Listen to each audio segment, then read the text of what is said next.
Hey guys, welcome back to the Seventh Circle. My name's Eric, and they say the best offense is a good defense. Okay, I start with a scrap piece of 1-inch insulation foam XPS and some MDF board cut to shape.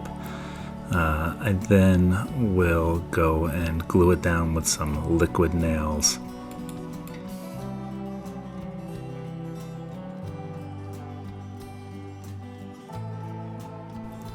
Once the XPS is glued down to the surface, I use a wire cutter here to start shaping the hill on about a 45-degree angle. This thing's ancient. You'll probably have a little bit faster results with your wire cutter. And if you don't have one, that's fine. You can just use a good utility knife to cut it back down.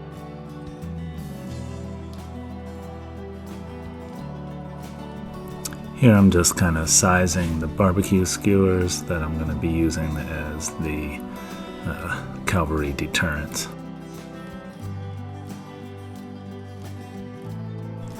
And here I'm just kind of roughly mocking out the shape of the trenches. If I had thought about it ahead of time, I would have drawn this out, cut the trenches out of the styrofoam, and then glued that to the base. But in hindsight, this was fine too. It just took a little bit of extra work cutting this stuff away. I just want to take a second and thank everyone who's subscribed and have left me comments and likes. I appreciate it. It helps the channel grow. And we've added about 25 new subscribers here just in the last week or two. So if you like what you see, please share it with your friends and let them know. Appreciate it. Here I just took a bunch of dollar store wooden dowels and hot glued them down to a stick and then cut them in half with my saw. But if you don't have access to that, you could just use like a little jeweler saw or a little carpenter saw and you'll be fine.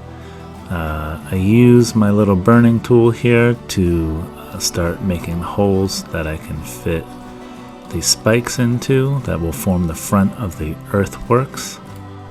And after that, I will take this outside and use this 120 grit sand block to smooth out the front. You want to wear a mask, be safe, all that good stuff. Now I didn't glue these in for two reasons. One, storage, and the other because I need to paint these things later, and if I glue them in now, it's going to be hard to paint and flock, so do that step last.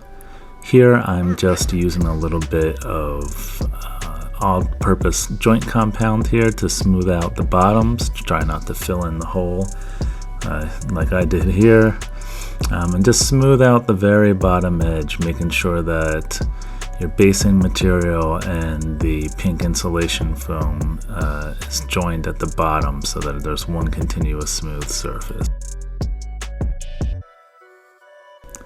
So then again, I'll just take some Eileen's Tacky Glue and a Q-tip and spread it all around here and do my first flocking pass. You can use whatever you like here. I use a combination of dollar store rocks and sand and gravel to base this up. Again, whatever you have on hand should be fine. Just want to be thorough and cover it really well with a base. Then I use some black Mod Podge. I use a little Q-tip. Make sure you get into all your spiky holes so that you're not seeing pink insulation foam. Hit the first base coat with some burnt umber, followed by chestnut.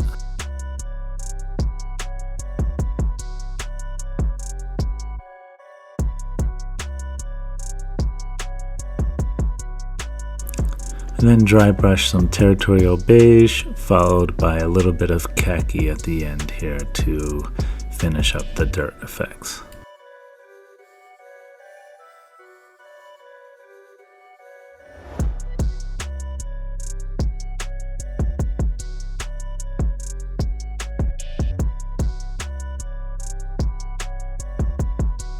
So once that's all dry, I'm going to lay down the first layer of flock, just kind of picking random spots on the model where grass might be growing up through the upturned earth here or clumped up.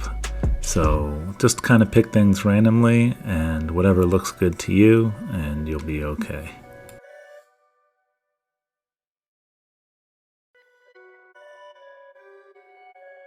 So the first layer of flock is going to be a darkish green. Whatever you have will do. I picked this up at Hobby Lobby, but you can use Woodland Scenics or whatever you have on hand will be fine.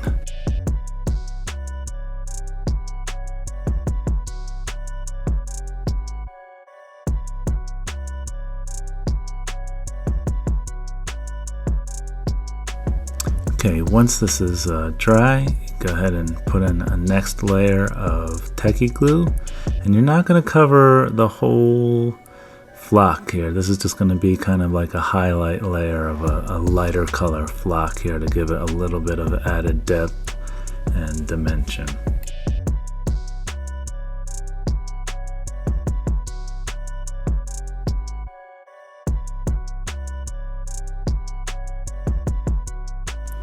Okay, so this will be a slightly lighter shade of green.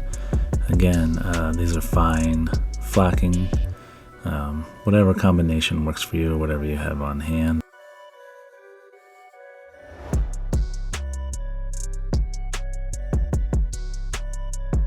Okay, once that layer is dry, you could really leave it there, but if you want to do one more step, I added a little bit of static grass. It's just your regular Gale Force 9, but you can get this from pretty much any company sells static grass. And just a little bit more right to the top to just give it that extra dimension.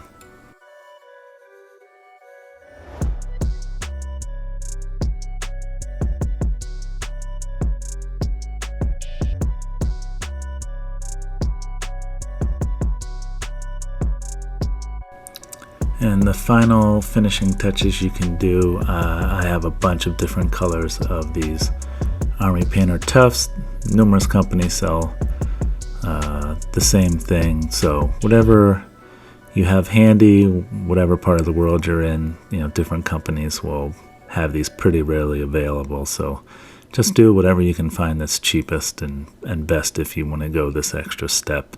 Totally not necessary, but I thought it would add a little something extra to the terrain piece. Hey guys, just want to give a sincere thanks for tuning in. If you like what you see, share with your friends, like and subscribe, and we'll see you next week. And remember, there's always room for one more soul in the 7th circle.